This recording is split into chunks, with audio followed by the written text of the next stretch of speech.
कुछ रास्ते रात में इसलिए खतरनाक नहीं होते कि वहां कुछ दिखाई देता है, बल्कि इसलिए कि वहां कुछ आपके साथ साथ चलता है।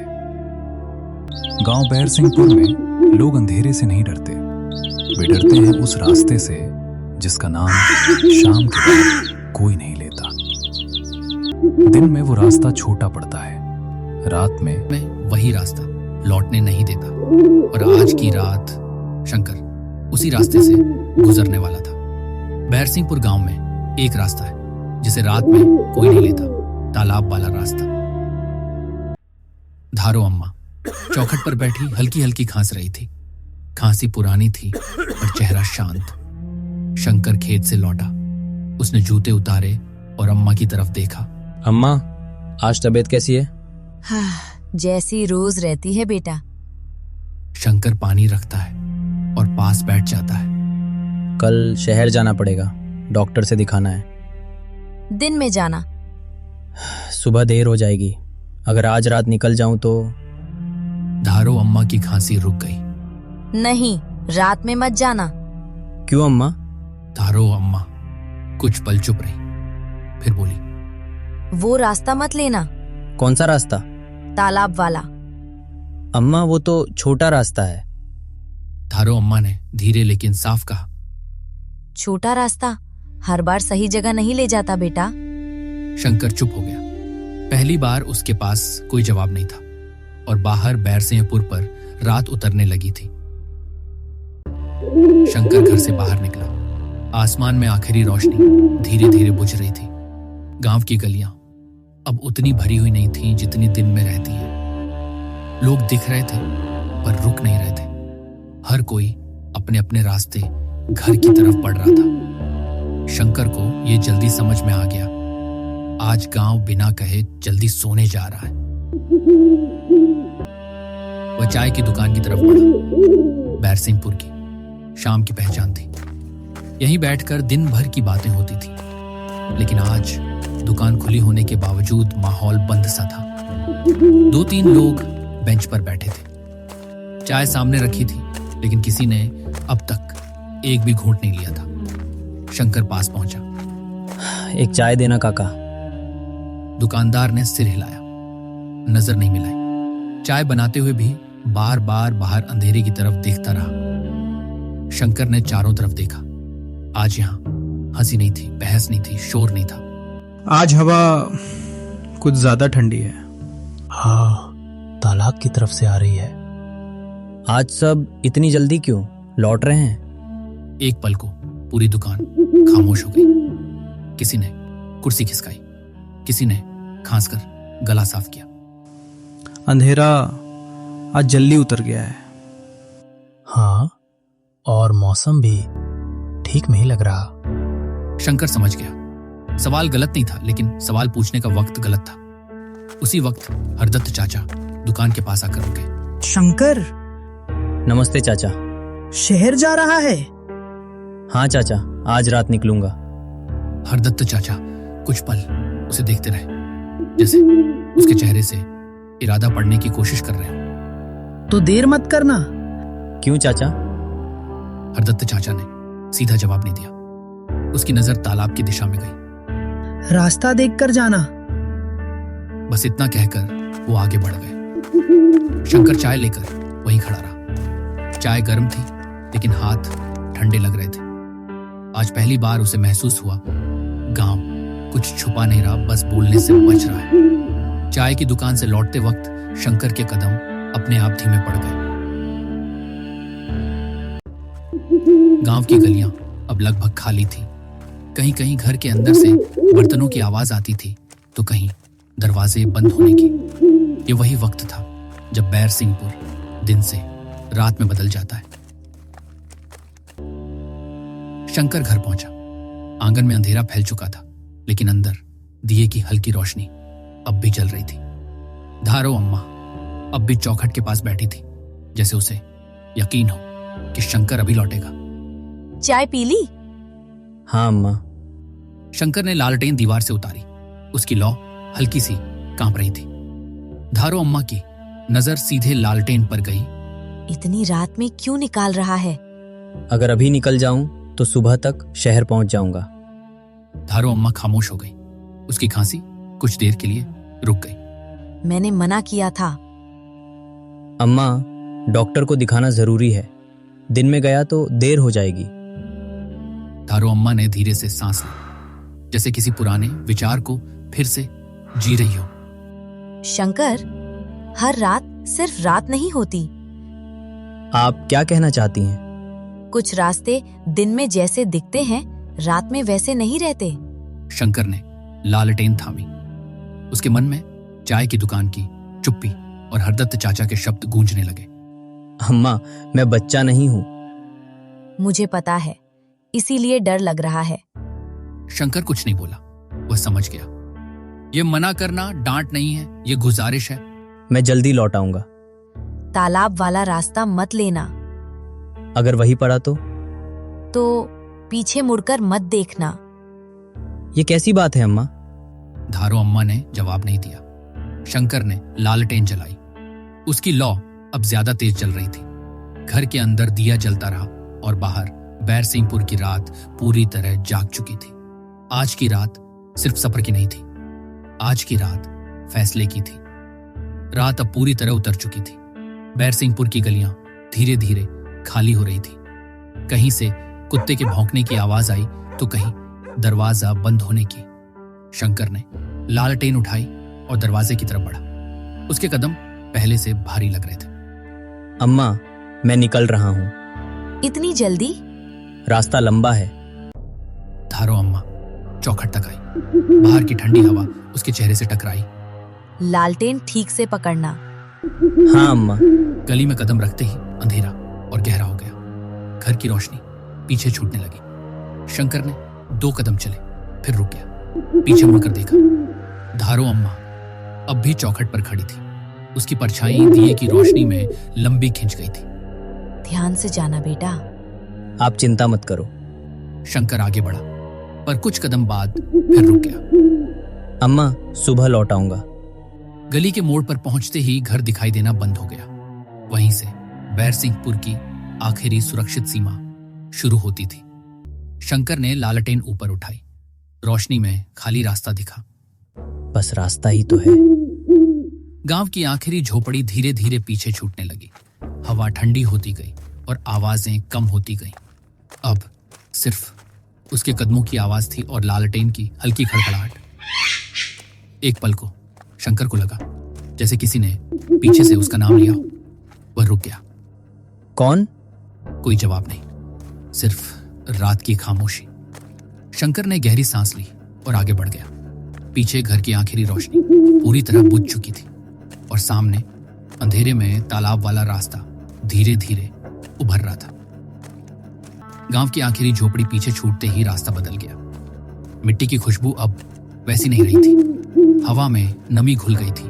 तालाब की सीली भारी गंध। शंकर के कदम अपने आप धीमे पड़ गए। बस रास्ता ही तो है, हर रोज लोग चलते हैं। लालटेन की रोशनी अब उतनी साफ नहीं लग रही थी। जमीन पर पड़ती परछाई आगे नहीं, थोड़ी तिरछी चल रही थी। हवा अचानक ठंडी हो गई। तालाब अभी दिखा नहीं था, लेकिन उसकी मौजूदगी महसूस होने लगी थी। मेंढकों की आवाज पास आती जा रही थी, फिर अचानक रुक जाती। अजीब है। वह रुका, सुनने लगा। कुछ नहीं। शंकर चौंका। उसने पीछे देखा। कुछ नहीं। अपनी ही आवाज से डर गया। वह फिर चल पड़ा। इस बार कदम तेज थे, लेकिन हर तीसरे कदम पर उसे लगता जैसे रास्ता थोड़ा खींच गया हो, जैसे जमीन उसे आगे नहीं अंदर खींच रही हो। कोई है क्या? शंकर को धारो अम्मा की बात याद आई। पीछे मुड़कर मत देखना। उसने अनजाने में अपनी चाल सीधी रखी। ये सब दिमाग का खेल है। लेकिन उसके दिल की धड़कन तेज होती जा रही थी। अब तालाब की नमी साफ महसूस हो रही थी, जैसे रास्ता पसीना छोड़ रहा हो। शंकर ने लालटेन ऊपर की। रोशनी में आगे की जमीन गीली चमकी। यहाँ बारिश तो नहीं हुई? वह झुका, मिट्टी को छुआ। ठंडी, बहुत ठंडी। उसी पल उसे लगा जैसे उसके पीछे कोई रुका हो, सिर्फ एक पल के लिए। कौन है? कुछ नहीं, पर खामोशी अब भारी हो चुकी थी। शंकर सीधा खड़ा हुआ, लालटेन कसकर पकड़ी। अब यह रास्ता सिर्फ रास्ता नहीं रहा था, यह उसकी परीक्षा ले रहा था। और आगे तालाब अब ज्यादा दूर नहीं था। कुछ कदम आगे बढ़ते ही रास्ते के बीच नीम का पुराना पेड़ साफ दिखाई देने लगा। उसकी जड़ें जमीन से बाहर निकली थी, जैसे रास्ते को पकड़कर रोक रही हो। गांव में कहा जाता था, इस पेड़ के पास लोग बिना वजह रुक जाते हैं। शंकर ने कदम तेज करने की कोशिश की। वह रुकना नहीं चाहता था, लेकिन कदम अपने आप थम गए। अजीब है। नीम के नीचे जमीन जरा गीली थी, बिल्कुल उसी तरह जैसी तालाब के किनारे होती है। यहाँ बारिश तो नहीं हुई? उसी पल ऊपर एक डाल हिली। सर! शंकर का दिल जोर से धड़क उठा। कौन है? लालटेन की रोशनी पेड़ के तने पर पड़ी। छाल पर पुराने खरोंच जैसे निशान थे, जैसे किसी ने कभी यहां जोर से नाखून गाड़े हो। शंकर ने नजर हटानी चाहिए, लेकिन हटा नहीं पाया। बस पेड़ है, कुछ नहीं। हवा अचानक रुक गई। चारों तरफ अजीब सी खामोशी छा गई। मेंढकों की आवाज भी गायब हो गई। ये जगह। एक पल को उसे लगा जैसे पेड़ की छाया थोड़ी हिली हो, जैसे किसी ने कदम बढ़ाया हो। शंकर ने लालटेन जरा ऊपर उठाई। कुछ नहीं। मैं रुकूंगा नहीं। शंकर ने एक बार पीछे देखने का मन किया, लेकिन धारो अम्मा की आवाज उसके कानों में गूंज गई। पीछे मुड़कर मत देखना। वह नहीं रुका। नीम का पेड़ अंधेरे में धीरे धीरे गायब हो गया और आगे तालाब की चमक अब दिखाई देने लगी थी। नीम का पेड़ पीछे छूटते ही रास्ता थोड़ा खुल गया और उसी खुली जगह के आगे तालाब। अंधेरे में पानी बिल्कुल स्थिर था, इतना स्थिर कि उसमें आसमान की परछाई नहीं, सिर्फ गहराई दिख रही थी। शंकर रुक गया। लालटेन की रोशनी धीरे धीरे पानी पर फैली। कोई लहर नहीं, कोई हलचल नहीं, बस एक ठंडी चुप्पी। इतना शांत क्यों है? उसी पल जैसे किसी ने पानी में पैर रखा हो। कोई है? लालटेन की लौ कांपने लगी। हवा अचानक और ठंडी हो गई। शंकर की सांस तेज हो गई। ये सिर्फ तालाब है। उसने चारों तरफ देखा। पेड़, रास्ता, अंधेरा, सब वहीं थे। फिर भी कुछ ठीक नहीं लग रहा था। अगर कोई है तो सामने आओ। शंकर ने लालटेन आगे की। रोशनी में कोई परछाई नहीं थी, लेकिन पानी की गहराई अब पहले से ज्यादा काली लग रही थी। मैं वहम कर रहा हूं। उसी पल हवा तालाब के ऊपर से घूमी। लालटेन की लौ एक पल को सीधी हुई, फिर झुक गई। शंकर को लगा जैसे किसी ने उसके बहुत पास से सांस ली हो। वह पलटा। कुछ नहीं। कौन है? तालाब अब सिर्फ पानी नहीं था, वह एक इंतजार बन चुका था। और शंकर को पहली बार यह एहसास हुआ, यहां वह अकेला नहीं है। शंकर ने लालटेन कसकर पकड़ी और एक कदम आगे बढ़ाया। उसी पल उसके कान के पास एक बहुत धीमी आवाज आई। इतनी रात। शंकर पलट गया। कौन है? उसका गला सूख गया। उसने खुद को संभालने की कोशिश की, दिमाग का खेल है। कुछ नहीं। लेकिन जैसे ही उसने दूसरा कदम रखा, उसी लय में एक और कदम की आवाज आई। शंकर रुक गया। ये कैसे हो सकता है? उसने एक और कदम रखा। अब कोई शक नहीं था। कदम उसके पीछे नहीं थे, वे उसके बराबर चल रहे थे। शंकर की सांस तेज हो गई। जो भी हो, सामने आओ।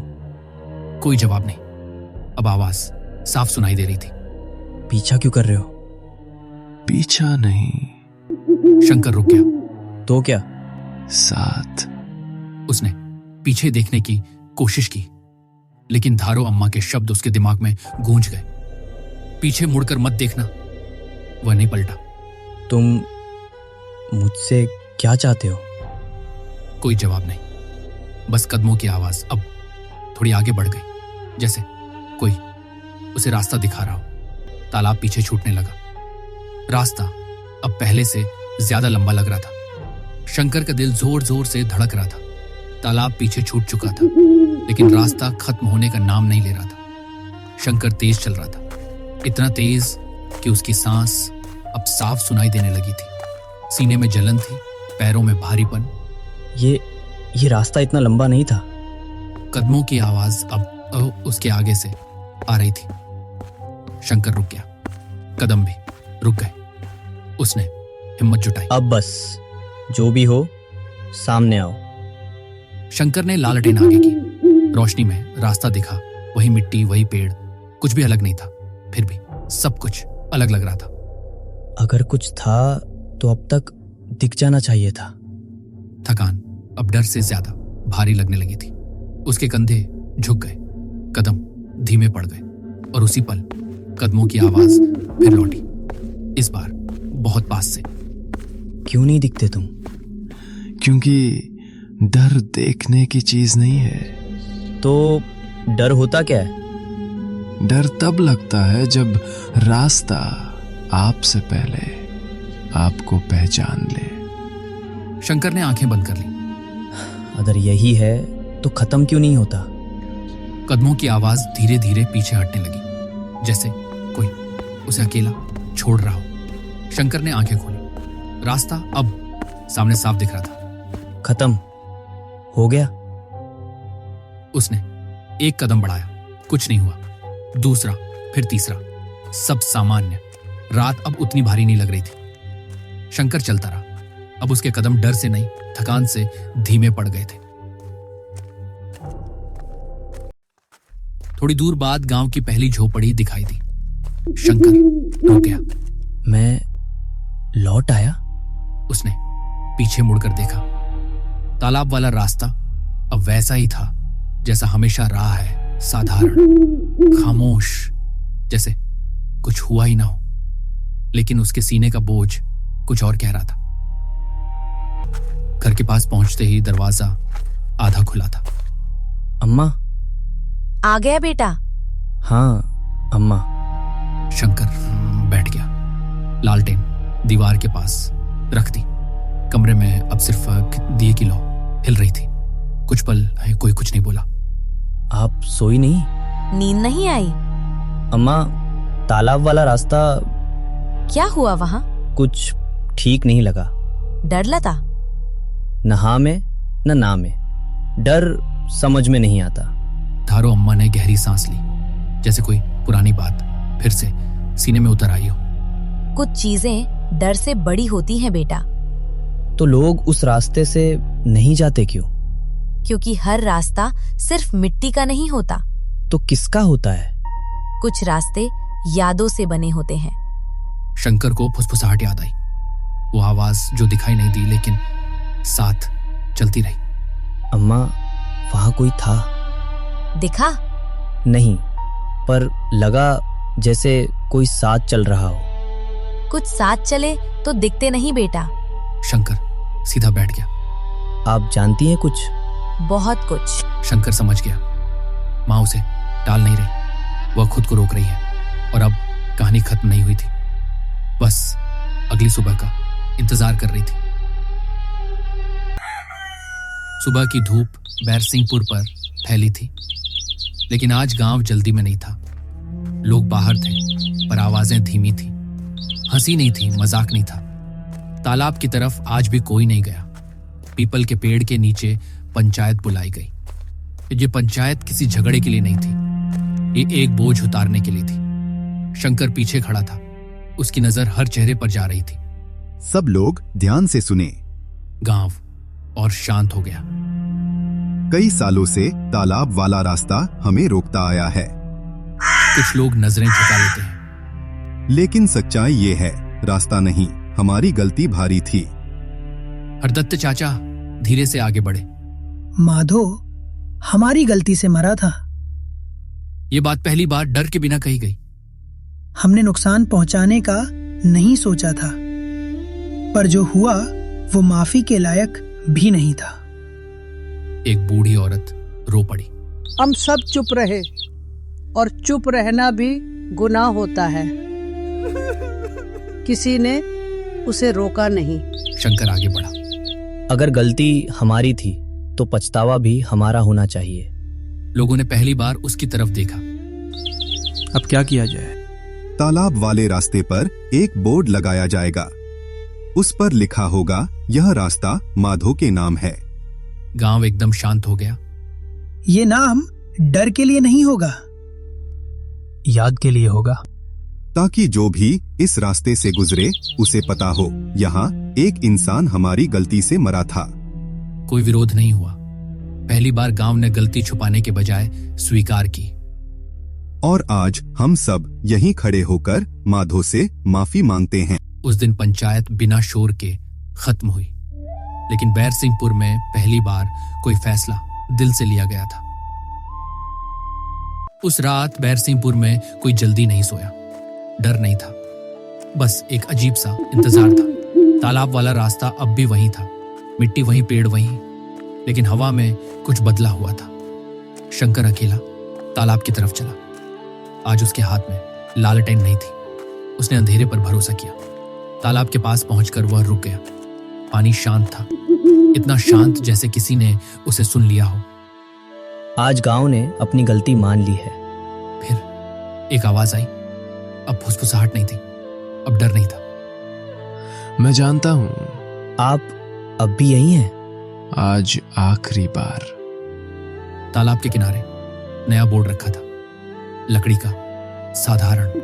उस पर लिखा था माधो मार्ग। शंकर ने बोर्ड की तरफ देखा। अब लोग डरेंगे नहीं। डर खत्म नहीं होता, वो बदल जाता है। किसमें? जिम्मेदारी में। हवा धीरे धीरे थमने लगी, जैसे किसी ने गहरी सांस ली हो और छोड़ दी हो। अब आप क्या करेंगे? अब चल सकूंगा। एक पल को शंकर को लगा जैसे किसी ने उसके सिर पर हाथ रखा हो, आशीर्वाद जैसा, भार नहीं। तालाब अब सिर्फ तालाब था, रास्ता अब सिर्फ रास्ता। डर कहीं नहीं था। गांव के लोग अब उस रास्ते से गुजरते हैं, तेज नहीं, भागकर नहीं, सम्मान से। बच्चे बोर्ड पढ़ते हैं। माधो कौन था? हाँ, और इस बार बड़े चुप नहीं होते। शंकर उसी रास्ते से शहर की तरफ निकलता है। तालाब शांत है, नीम का पेड़ स्थिर, हवा हल्की। अब ठीक है। कभी कभी किसी आत्मा को शांति किसी मंत्र से नहीं, सच मान लेने से मिलती है।